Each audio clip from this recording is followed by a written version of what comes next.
Olá, sejam bem-vindos mais uma semana aqui com Leandro e Maíse. Hoje nós vamos falar sobre vida em desalinho, sistema nervoso alterado, vida em desalinho. Já tinha até esquecido, porque eu fiquei alterada. A ação do pensamento sobre a saúde é incontestável. Vejamos alguns exemplos. A ansiedade estimula a secreção de adrenalina, que sobrecarrega o sistema nervoso e o descontrola. O pessimismo perturba o aparelho digestivo e produz distúrbios gerais. O medo, a revolta são agentes de úlceras gástricas e duodenais de curso largo. Da mesma forma, a tranquilidade, o otimismo, a coragem são estimulantes que trabalham pela harmonia emocional e orgânica, produzindo salutares efeitos na vida. O homem se torna o que pensa, portanto, o que quer. Os pensamentos emitidos atraem ou sintonizam outros semelhantes nas mesmas faixas de ondas mentais por onde transitam as aspirações e os estados psíquicos de toda a humanidade. Adicionados a estes, temos as mentes dos desencarnados, que se intercomunicam com os homens, vibrando nos climas que lhes são afins. Acostuma-te a pensar de forma edificante. Assume uma postura vitoriosa. Atrai pensamentos salutares. O cérebro é a antena que emite vibrações e as capta incessantemente. Irradia ideias do bem, do progresso, da paz e captarás por sintonia equivalentes estímulos para o teu bem. Quem pensa em derrota já perdeu uma parte da luta por empreender. Quem cultiva o insucesso dificilmente enfrentará os desafios para a vitória. A cada momento adicionas experiências novas às tuas conquistas. A todo instante pensas corretamente e somarás força psíquica para o êxito da tua reencarnação. A grande Joana de Ângeles, né? O texto dela, que o título é o título do programa. Sistema nervoso alterado, vida em desalinho. Vamos lá, Leandro. Vamos. Tá alterado não, né? Não, calmíssimo. Tá zen. Calma. Você sempre tá, né? Eu gostei de como ela colocou, mas a questão de... Será que a gente realmente entende que os nossos desalinhos da vida, ou seja, os nossos desalinhos emocionais e os nossos desalinhos corporais, da saúde corporal, vêm da nossa psique, vêm dos nossos pensamentos? Será que a gente realmente entende isso nos dias de hoje? Ou a gente continua com a antiga roda de continuar tentar tratar só o efeito, mas nunca a causa? Isso com certeza. E a coisa é tão séria que hoje muitos médicos, quando você se consulta, perguntam: como vai a sua vida afetiva? Como vai a sua vida emocional? Alguns, por conhecer você melhor, já dizem: você faz terapia? Porque é óbvio que até a medicina mais tradicional hoje percebe que nossos pensamentos geram sentimentos e os nossos sentimentos lidam com a nossa emoção destrambelhada muitas vezes. Você já deve ter tido uma dificuldade, um problema, uma notícia que te fez ficar tão nervoso que você passou mal. Você viu seu coração disparar, ou então veio uma enxaqueca imediata quando você soube de determinada notícia. Tem gente que sente formigamento, porque aí entra a história de onde você não está bem, aí aparece a emoção conturbada. Então, às vezes, a pessoa tem um problema circulatório e não sabe. De repente, quando ela tem o impacto de uma notícia, ela fica hebetada. Ela fica sentindo coisas que, na verdade, são mal-estares que estão profundamente ligados à hora da emoção, à notícia que apareceu. E, obviamente, se isso permanece por algum tempo, começam a surgir as influências espirituais. De gente que não gosta de você e que vai fazer você aumentar aquilo. Você ter a sensação de que está morrendo. Quanta gente para no hospital com somatizações dizendo: olha, me interna, ou então tira minha pressão, que eu tenho certeza que eu estou nas últimas, e aí mobiliza a família. Tem sempre algum parente, quem não tem na família, algum parente que já é conhecido por dar milhões de alarmes: estou morrendo, corre todo mundo aqui porque tem alguma coisa errada comigo, estou sentindo isso, isso e isso. E antigamente se chamava na medicina todo esse processo de distúrbio do neurovegetativo. Hoje é a síndrome do pânico. E detalhe, tem gente que tem mediunidade e chega aqui e diz assim: eu sei que eu estou com algum problema, porque eu tenho vontade de sair correndo. Eu aprendi que influência espiritual negativa dá vontade de sair correndo mesmo. Você tem vontade para qualquer lugar, menos estar no lugar onde você está. Isso, emocionalmente falando, é prejudicial. Então, Joana lembra muito bem que há toda uma relação entre o que você pensa, o que você sente, o que você é, sobre o seu corpo somático. Assim como determinadas mazelas do nosso corpo são resultado de abusos de outra vida. Quanta gente nunca provou álcool e tem cirrose nesta encarnação? Inclusive os casos de cirrose em pessoas jovens que levam até a óbito têm aumentado demais. E é incrível saber, às vezes, que a pessoa nunca provou nem vinho no Natal. Mas alguma coisa existe que muitas vezes está relacionado com os sentimentos. Há determinados órgãos do nosso corpo que captam muito mais determinadas emoções. Então, precisamos ter cuidado, porque esse órgão vai ficando sobrecarregado. Hoje se sabe que quando você tem uma dificuldade de pulmão, com certeza você guarda tristezas. Daí o problema de respirar. Há determinados órgãos que estão ligados às nossas emoções mais profundas. Medo, tristeza, revolta. Então, cada um deles tem a sua correspondência com a nossa emoção e há quem venha ter graves problemas de saúde no futuro, depois de anos naquele mesmo diapasão de mentalização negativa que não estava no seu processo de reencarne. E de tempos para cá, os espíritos têm falado muito isso, que a preocupação deles conosco, que estamos na Terra, é que muitos de nós estamos vivendo situações, Leandro, fisicamente falando, trazendo para nós enfermidades que não estavam como aprendizado para nós. Sabe? Nós estamos criando, alimentando através da nossa vibração menos nobre, através da nossa inconformação, de só abrir a boca para falar o que é negativo. Olha, o que as pessoas estão reclamando da vida é um negócio que eu nunca vi, sabe? E a minha vida inteira foi lidar com o outro, mas eu nunca vi um momento como esse, em que você raramente vai encontrar alguém que diga, eu estou bem. Sabe? É como antigamente, na nossa época de mocidade, as pessoas diziam assim, você é espírita? A gente perguntava, não, eu estou tentando ser, eu estou no caminho. E André Luiz, de forma extraordinária, através do Chico Xavier, disse, porque tinha muita gente no espiritismo que dizia isso, 7 dias de conhecimento doutrinário te torna espírita, queira você ou não. 7 dias. Então a pessoa achava que era humildade. Ela está há anos dentro da doutrina, sem se transformar de verdade e dizer, estou tentando. É besteira, sabe? Ou você tem compromisso ou você não tem, sabe? Ou você tem caráter ou você não tem. Não existe meio termo. Ah, eu sou mais ou menos caridoso. Eu tenho caráter mais ou menos, né? Me lembrei daquela mulher que encontrou Divaldo e disse assim, Divaldo, eu sou só meio espírita. Aí o Divaldo disse assim, você é só meio espírita? Como é que você consegue? Bom, a minha metade espírita trabalha no bem. A outra metade aproveita a vida. E o Divaldo contava isso pensando, o que é aproveitar a vida? Que são coisas que estão contra o que a doutrina espírita nos diz, o equilíbrio que ela nos ensina. O nosso corpo fala, é a pura verdade. Então, quando você não está bem emocionalmente, quando você guardou alguma coisa, não duvide, o corpo vai gritar, sabe? Hoje os médicos americanos dizem que quase 70% das mulheres que tiveram câncer de mama nos Estados Unidos não solucionaram questões afetivas. Quase 70%, é quase todo mundo. O câncer está profundamente ligado, aliás, todos eles, a emoções que nós não soubemos deslindar para resolver. Então nós temos todo motivo do mundo para procurar a terapia séria, para procurar o trabalho no bem, para, como diz Joana, elevar o nosso pensamento. E não é fácil, não é, Leandro? Não é fácil, não. Eu acho que a maior dificuldade que a gente tem é não se conhecer. Sem a gente dúvida. não se conhece. É.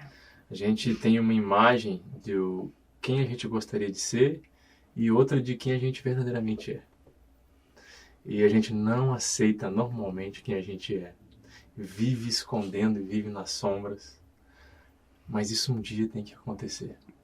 Porque o primeiro caminho para a gente ser feliz, maior mandamento, né? Amar a Deus sobre todas as coisas e ao próximo como a si mesmo. Então, o primeiro passo é eu fazer o quê? Eu me amar. Primeira pergunta, você se ama? Aí já vem uma outra pergunta. Eu só amo aquilo que eu conheço.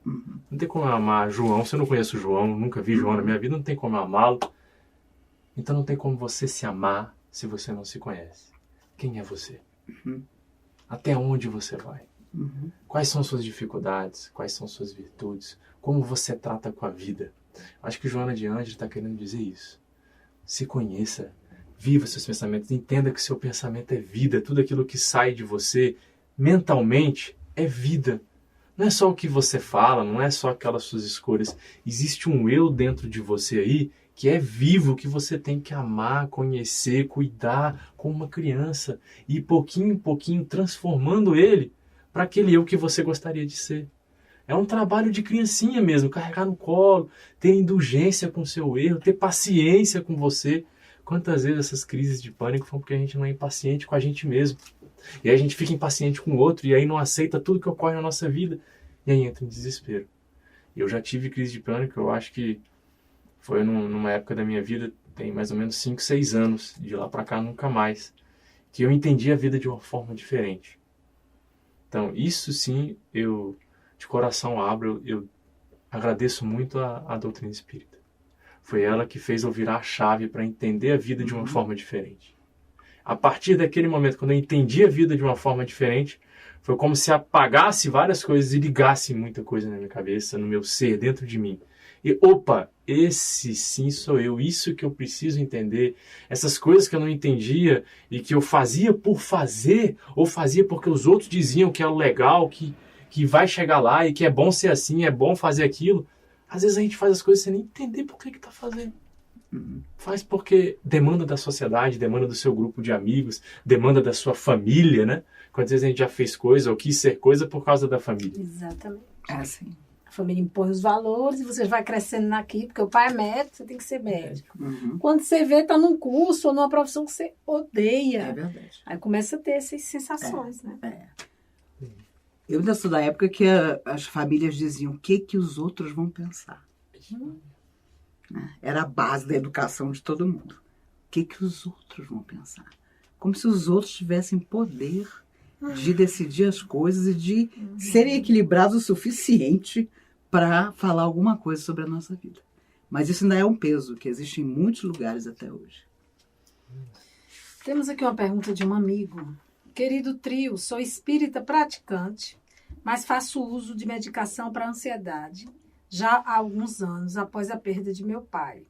Estou tentando desmamar dessa rotina, mas o medo de sofrer todas aquelas sensações novamente me refreia. Tenho uma dúvida. Esses medicamentos interferem em nosso perispírito e em nosso trabalho mediúnico? Dá para conciliar sem culpa, por exemplo? Leandro, eles interferem no trabalho mediúnico? Bom, meus queridos, depende de como você está utilizando eles, né? Se você está utilizando ele como ainda uma ajuda necessária ao seu ser para controlar um sentimento que talvez você não tenha descoberto as ferramentas corretas para controlar, ele não vai atrapalhar, porque sempre o que importa é a intenção.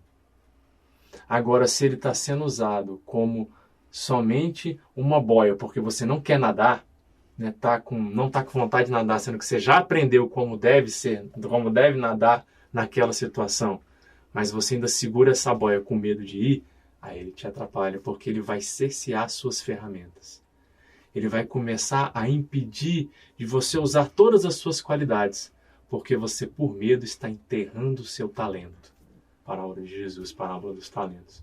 Não enterre o seu talento por medo. O remédio é uma ajuda necessária para todos nós no momento da vida. Em vários momentos a gente precisa de uma outra ajuda. Às vezes sozinho a gente não consegue. Então ele vai dar aquele suporte necessário naquele momento. Mas ele não pode ser a minha boia. Ele não pode ser o meu pilar de sustentação. Porque como eu posso apoiar a minha felicidade em um medicamento? Como eu posso apoiar meu equilíbrio emocional, a minha paz em um medicamento? Ele pode me ajudar no momento de crise a eu não perder a minha paz, ou eu não agir de uma maneira tão errada. Mas eu tenho como esforço, você disse que você é espírita, isso já é uma coisa que deve te ajudar demais. Por exemplo, me ajudou muito, falo por mim, tá? Me ajudou muito. E eu também tomava remédio, era uma situação parecida com a sua, meu irmão. Também tomava remédio, mas quando eu fui entendendo como as coisas ocorriam, quando eu fui mudando, entendendo que essas ferramentas são minhas, que sim, eu tenho coisas em mim para trabalhar cada problema e que eu posso solucionar as coisas. Tanto é que Deus deu essa missão para mim e essas ferramentas para eu utilizar, eu comecei a parar de usar de pouquinho em pouquinho, até o dia que não tinha mais sentido eu usar. Eu estava usando, estava me fazendo mal, porque estava impedindo a minha pessoa de fazer o que eu deveria fazer. Pelo menos é assim que eu... A própria palavra remédio diz, é para remediar aquilo que temporariamente você não pode fazer por você mesmo. Todo médico sabe disso. Então, se o médico que medicou você ainda acha que você não pode deixar o remédio, vá com cuidado. Mas eu tenho certeza que, sabendo que seu pai chegou no momento dele, que está no mundo espiritual, que um dia vocês se encontrarão novamente, é hora de você fazer da sua vida o melhor. E muitas vezes é dizer, obrigado, remédio, se um dia eu precisar, eu te procuro de novo. Mas, com certeza, baseado na segurança de quem sabe que passou o momento em que o remédio remediava a sua emoção. Agora você mesmo vai ter que trabalhar as suas emoções e ser feliz, que eu tenho certeza que é o que seu pai pretende para você. Maíse, me considero uma ótima amiga, mãe e mulher. Porém, sou terrivelmente ciumenta. Isso atrapalha demais meus relacionamentos. Fico nervosa e sem fé na vida, pois parece que só busco os homens que me deixam insegura. Como mudar esse quadro? Minha filha, faça uma terapia. Como que você só procura os homens que te deixam insegura se você sabe que insegurança é um problema para você? De jeito nenhum. Não tem essa de, ai meu Deus, eu sinto que é um karma. Ah, meu Deus, eu atraio, são energias semelhantes. Não. Sejamos inteligentes nos nossos relacionamentos afetivos. Mais do que emocionalmente entregues, pensemos com a cabeça. Eu tenho dificuldade, vou ver onde é que surgiu essa dificuldade. De onde é que vem essa história? Ciumenta ainda por cima, você deve sofrer muito. Porque o homem que procura a mulher que é insegura e sabe que vai poder agir no emocional dela, adora sapatear no ciúme. Adora dizer, olha ali que moça linda. Ou então não diz, faz questão de que você perceba que por um momento ele está interessado em outra pessoa, em outra coisa. Vinícius de Moraes dizia que o coração e a cabeça da mulher é que era um mistério para ele.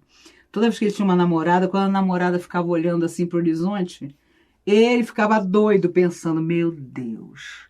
Mas um dia, poeta que era, e homem muito inteligente, ele começou a perceber que estava no melhor dos mundos naquele namoro, mas o olhar da mulher de vez em quando se distanciava dele. E ele diz na poesia que a mulher vive num mundo onde o homem não chega nem em sonho.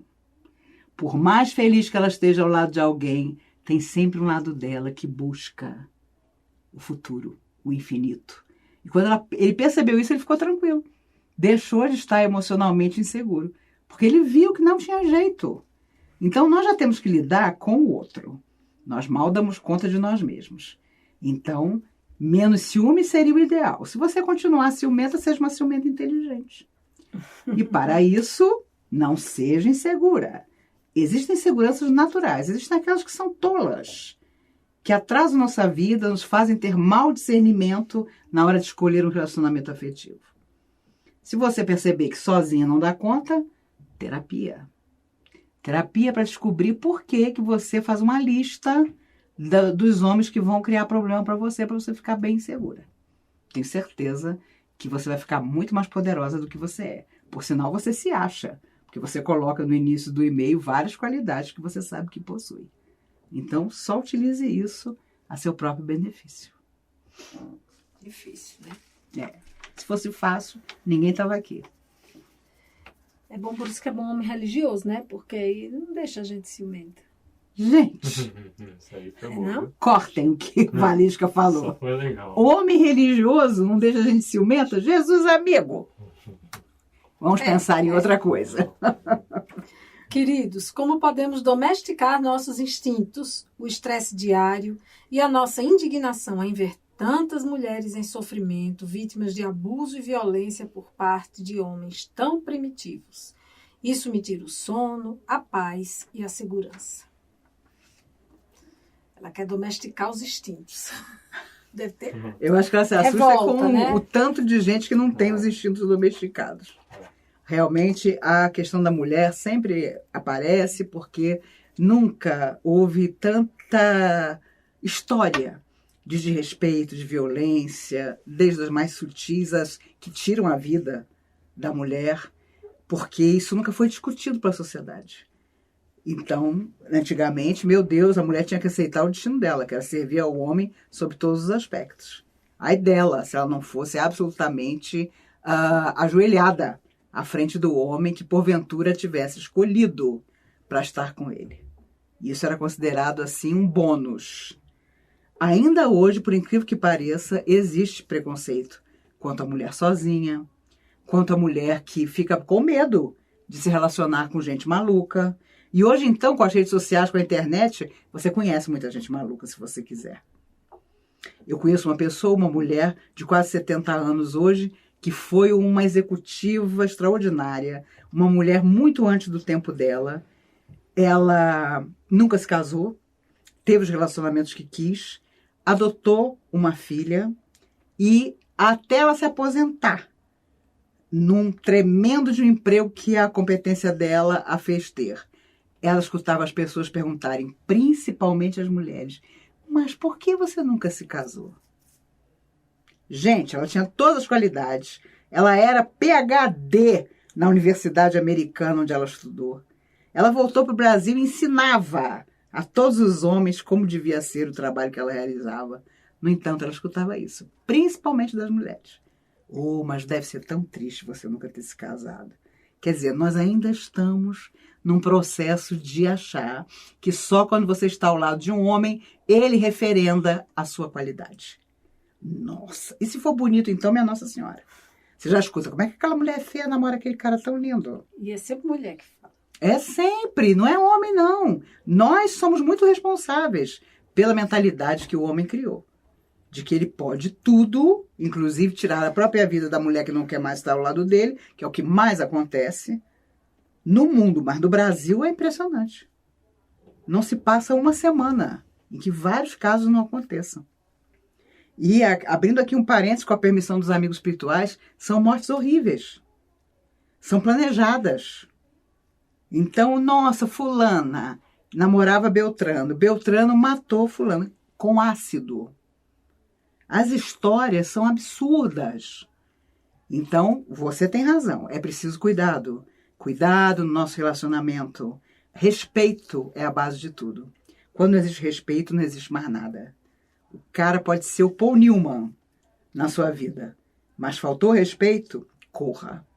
Sabe? Se afaste de verdade.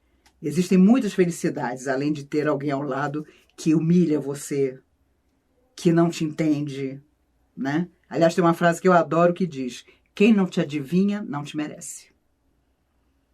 Então, para todas as idades, essa frase serve. Quem não te adivinha, não te merece. 1000 vezes a solidão. Feliz, sabe? E ainda que não seja feliz, mas a gente vai em busca, do que estar ao lado de alguém que, entre dentes, muitas vezes, porque existem os super inteligentes, aqueles que dizem no ouvido. Conheci uma mulher lindíssima, bem-sucedida, jovem, cujo noivo dizia no ouvido dela o quanto ela era feia, burra. Estamos no meio dos nossos amigos, não abra a boca. Gente, ela aceitou isso por anos. Então, é duro. A gente sabe romper tudo isso, mas um dia vai ser rompido. As gerações que vierem, com certeza, vão estabelecer que homens e mulheres têm direitos e deveres iguais.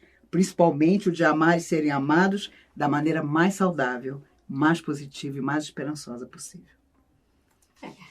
que me preocupa hoje ainda, mas é como as pessoas ainda têm isso hoje. Bastante. Como se o homem viesse ao mundo para lutar pelo orgulho, né? Sim. O homem, ele tem que ser o mais forte, o homem, ele não pode chorar, o homem não pode aceitar apanhar e tem que revidar, o homem tem que ser o sustento da casa, o homem tem que ganhar o maior salário. Então é como se o homem... É um fardo pesado também. Sem dúvida. É como se você não pode amar. Amar não, esse amorzinho de chorar, de passar a mãozinha na cabeça, de não, o pai tem que bater. Não é a mãe não, é o pai que tem que ir lá ensinar. Ainda tem isso hoje. Ainda tem muito. Olha que eu conto pro seu pai. Muito. Né? O que você fez. É um fardo pesado, realmente. É pesado carregar. Então, acontece essas brutalidades porque a pessoa foi, não, é assim, esse é o normal, eu tenho que ser isso, não existe outro padrão. Esse outro homem que vocês estão citando aí, ele é o errado, ele nasceu errado, ele é fresquinho, esse não é assim. Então, acho que a gente também tem que começar a colocar isso, olha, homem tem que amar, homem tem que aprender a amar mais que a mulher, porque a mulher parece que já nasceu com uma coisa cognitiva de amor. O homem não, o homem já nasceu com uma coisa mais bruta, então ele tem uma dificuldade, um caminho maior a trilhar para chegar no mesmo amor que a mulher tem. Ou para chegar próximo, porque chegar igual também acho que não vai dar. Mas chegar próximo um pouquinho, assim, colar um pouco, a gente consegue. Mas é uma luta contra toda essa natureza social. Não é a natureza da natureza, mas uma natureza social. É uma luta contra toda ela. Então você vai, o homem que decide trilhar esse caminho, vai ser julgado demais. E aí você tem que estar sabendo que você está trilhando esse caminho porque você quer ser feliz, lembrar disso. Não querer a aprovação dos outros, bater palma dos outros, porque esse é o homem orgulhoso faz. Palma, aceitação, e aí comete esses equívocos. Porque para um homem orgulhoso, o que é o orgulho? Sempre ser melhor, sempre ser maior. Então ele tem que ter uma mulher menor que ele, porque se a mulher for maior que ele, está errado esse negócio aqui. Essa balança não está certa. Eu sou um homem orgulhoso. Como ela é melhor que eu? Impossível, olha, vou te falar. Você é feia, você é burra, você é medíocre, e aí diminui. Para eu me sentir grande, eu tenho que diminuir o outro. Né? E é o maior equívoco, principalmente para quem faz. Porque quem faz isso nunca tem paz. Nunca tem paz. Esquece paz. Por isso que as coisas estão tão difíceis, portas adentro da própria casa de tanta gente, e mesmo em sociedade. Então precisamos, sem dúvida, o mais depressa possível, mudar essa mentalidade. Né? O Fagner tem uma música que diz: um homem também chora, menina morena, também deseja colo, palavras amenas. É uma música linda que o Fagner canta há muitos anos. E tem a ver mesmo, porque nós precisamos olhar também o lado do outro, desde que ele não seja violento, né? E ensinar e aprender uns com os outros. E os homens que não tiverem jeito, na próxima vida voltam mulheres e vão saber na própria pele o que é preconceito, o que é intolerância com a mulher, vão aprender do mesmo jeito. Por isso que eu acho, tem dúvida, conhecer alguém, tá com dúvida? Se tranque no quarto para ver televisão. Sabe? Tipo, somente por hoje eu não vou não. Porque a dúvida já é o sininho de alerta. Quando você quer, quando você gosta, você vai. Mesmo que você às vezes erre. Mas pintou a dúvida, tem Netflix, tem o YouTube, a Comunhão Espírita. Volte, fecha a porta. Tranca, joga a chave para não ter nem a tentação. Vamos lá? Escolher o próximo? Vamos. Só o riso, o amor e o prazer merecem revanche. Visitas indesejadas. Disciplina requer coragem. Vamos ficar com visitas indesejadas.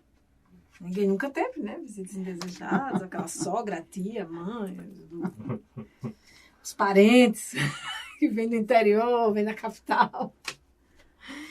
Então, dê um like, compartilhe, manda e-mail pra gente. E na próxima semana vamos falar sobre visitas indesejadas. Deve ser o máximo. Até lá.